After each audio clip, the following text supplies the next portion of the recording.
Hey everyone, how's it going? So we are here with Jurassic World Evo 2 as I'm being rudely interrupted by the helicopter pilot. Wow. Asset transportation in progress. Yeah, that's good. Thank you. Appreciate it. Anyways, we're here to check out the Camp Cretaceous DLC as well as there was a free update, and I believe that would make this update 1.2, I want to say. Oh no, just update 2. It's just update 2. There you go. Nice and simple. And with update 2, there's a lot of fixes and so forth added in, so you guys can check out the patch notes for that, because I know you really just want to see the dinosaurs, but there are a few things I wanted to go ahead and show you, and one of the things is there are now placeables that weren't here before. They've really increased the amount of decorations. As you can see, there's a lot of stuff that are familiar, like a lot of the banners and stuff, but there's a lot of new added things.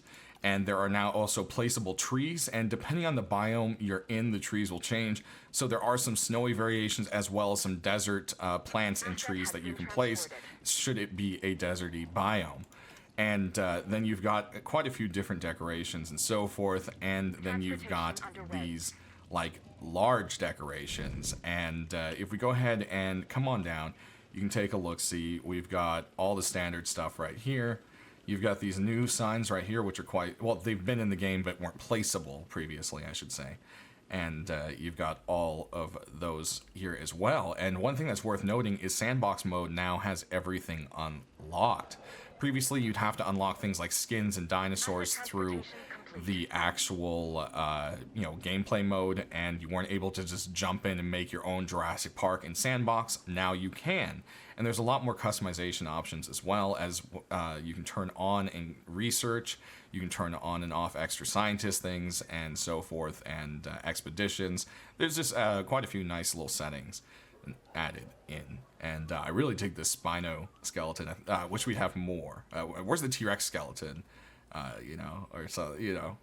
There's definitely room for more stuff. A lot of these are really cool. You can now place the raptor paddock, which is awesome. Hopefully we can get the amphitheater from the Jurassic Park San Diego. That would be really cool. And some very famous dinosaur cages here. You've got the Lost Worlds T-Rex cage for the bull T-Rex there. And then you've got a Stego cage that's been featured in a couple of different movies, and I think the show as well. And then over here we've got a raptor cage, which is one of the most famous. I mean, this is the one, they slipped out and killed the guy in the very beginning of the first movie. And then this is the Adano cage, which is huge for some reason. I don't remember it being that big, but hey, works. And then, of course, you've got the perches. You've got some kind of like construction stuff that you can make and place around, so you can make it look like you're, still under works and construction. And then over here we have the various different trees placed and so forth. So yeah, that's actually a very cool addition. And with all of that, of course, there have been a few little changes here and there. And let's see. Yep, this is okay. So we're going to go ahead and jump straight into the skins because, well, it's nighttime and these are perfect to show at night. So guys, if you've ever watched the Camp Cretaceous show, you've probably seen the glowing parasaurs. They're also featured in a few of the other games, like the mobile game and so forth. I've seen them in there. I think Jurassic World Live maybe as well. But these guys are called Lux. And, well, let's just go ahead and let them come on out. There's 2 different Lux variations added with this DLC. Look at that. They glow at night.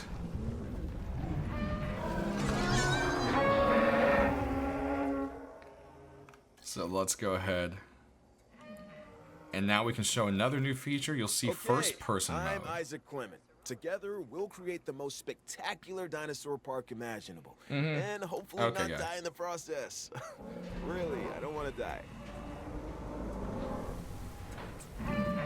There we So go. This next dinosaur, the Parasaurolophus, has a And you see this one's a little more purpley. Especially where its head is concerned. It has a distinctive cranial crest, which is used for added resonance in its vocalizations and to regulate its body temperature. And here is the new first-person view. You can also toggle off the UI. Shall you just want to look at them beautifully like this? There you go. The new Lux skin. And to leave, you just hit escape. It's the easiest way there. Very cool looking, right? Gotta love that. Let's go ahead and jump on over to the next thing we've got here. So there is a new Kentro. Oh, and actually, let's go ahead and actually show them in here first. So if we actually go down to the Parasaurolophus, there you go, and go to Modify Genes, you'll see here there's the Lux 1 and Lux 2. So there is that for that. Then with the Kentro, as I was going to show here, if we actually go all the way back up a little bit, I swear I know my ABCs, guys. You'll actually notice, same place, it's going to say Pierce. So there you go. And Pierce is, again, a special Kentro from the show that looks a little bit different. And if you take a look-see here, there you go. You can see the variations.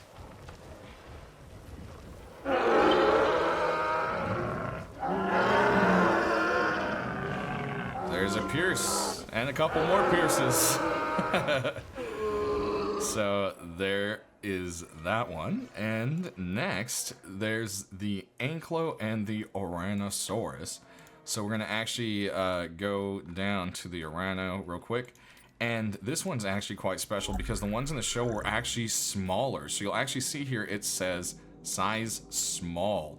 And it does make them quite a bit smaller than what you're used to. So it's actually kind of cool to have that variation there. And then same thing here, if we go to the Anki, you'll see it has a bumpy skin because everyone's got to love bumpy, right? So let's go ahead and release some bumpies. The Kentrosaurus is another of those spiky back. Wow, he's really far behind there. A dinosaur that look, there's that missing horn. To keep the predators at bay. And failing that, a difficult meal to catch and chew. Think of it as a prehistoric porcupine. Very beloved character if you've watched the show. And then let's check out these guys here. Oh, come on, Anki, speed up. Move your butts here. They call this the Ankylosaurus. I call it an armored ball of walking, breathing trouble. Still, look at how small they are. Charming, amusing, delightful. They also have like the spiked fin that goes all the way down their entire body to the tail. This one's more my speed. The Oranosaurus definitely is named after the Arabic word for courage, which is kind of my thing. This dinosaur is easy to care for and really only wants a comfortable place to eat and rest. We all believe that. Sound like anyone you know? Definitely not you. Look at them. They're kind of chubby too. I feel like they're kind of extra chubby, but I think it's just because they're smaller. I'm not entirely sure. There we go. Bumpy. Alright, we waited for it to become a little brighter here, so we've also got a few more skins to show you here. First up is Toro, the Carno. So this guy terrorized the kids in the show quite a bit, and was one of the main antagonists as he roars over me. Carnotaurus. You could recognize this predator immediately by the horns on its head, which so there's give it Toro. A real rock and roll appearance. Those powerful legs can get this dinosaur moving as well, so probably best to stay out of its way. This dinosaur is so metal. Okay then. As you'll see, it says Toro right here, and nice and simple on that one. And then since we're in here, there's a Rex skin as well, so we might as well get all the way to the bottom here. Take a look at the Rex one. And it would be Big Edie, which comes a little bit later in the season. I want to say it's season 4? But I might be wrong on that. So yeah, let's go ahead and release Big Edie, and then while Toro and Big Edie are probably not going to get along too well, we'll just have to see there.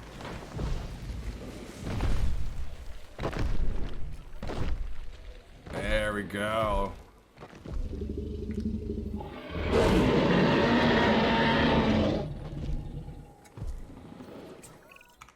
Welcome to your future and our past. I'm Claire Deering. I used to be management until things went awry. Now I'm more of an advocate. There you go. John Hammond wanted the world with dinosaurs. That is a very beautiful Rex skin, I have to say. And I want us to take care of them. Very cool. I hope you do as well. All right, then. There isn't a more iconic dinosaur than the T-Rex. Even people who don't know the difference between herbivore and carnivore know all about the Tyrannosaurus Rex. And when you see her up close, feel her gaze, you understand why the T-Rex was the ruler of the Cretaceous period. All right, Claire. Wow, she really went on a full-on thing there. So also there's a famous baryonyx trio, Chaos, Grim, and Limbo. And, well, you've got all three of them right here. So we'll go ahead and back on out here.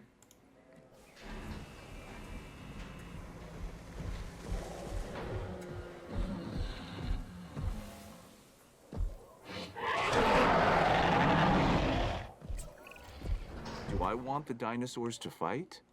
No. But do they want to fight?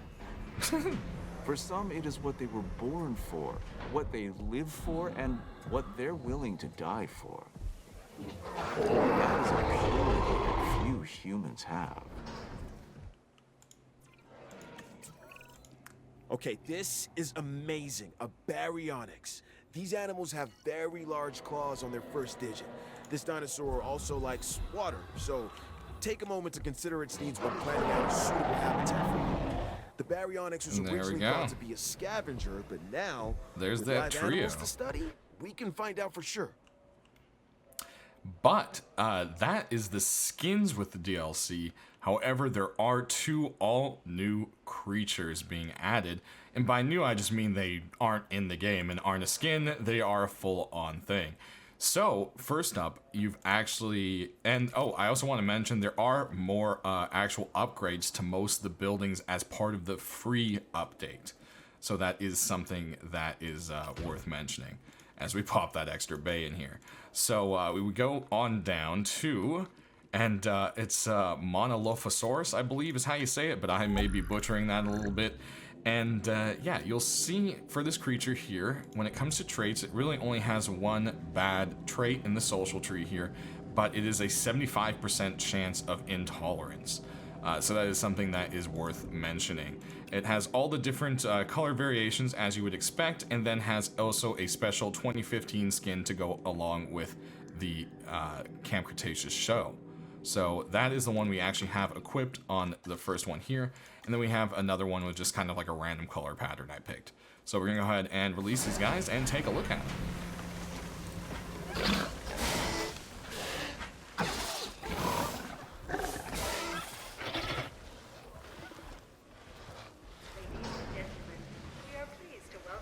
There they are.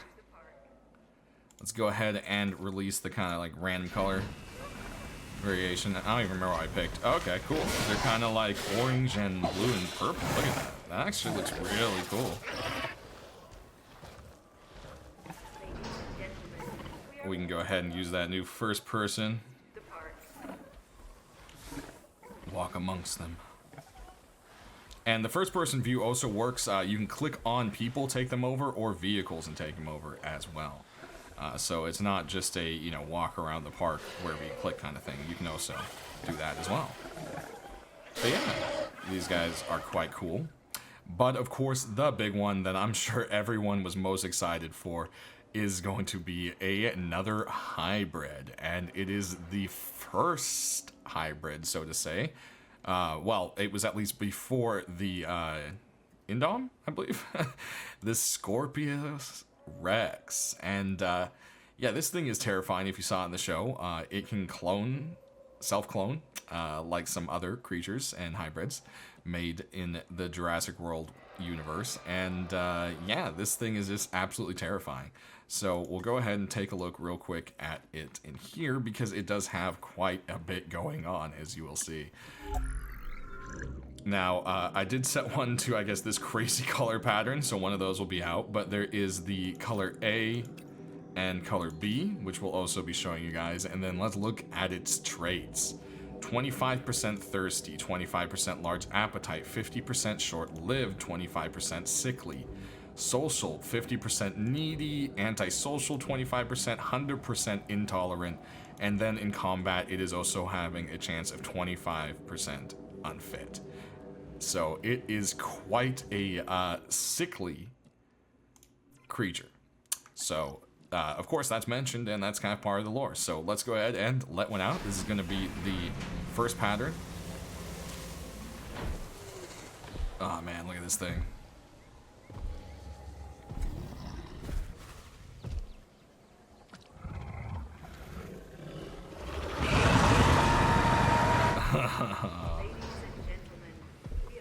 What a beast. What a beast. Alright. Let's release the next version. It's definitely more of a darker, but then it has that very light tan belly.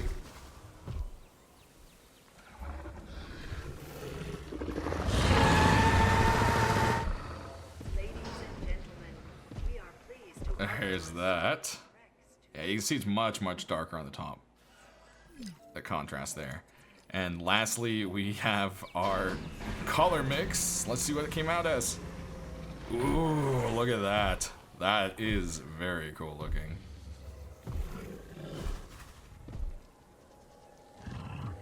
Very neat.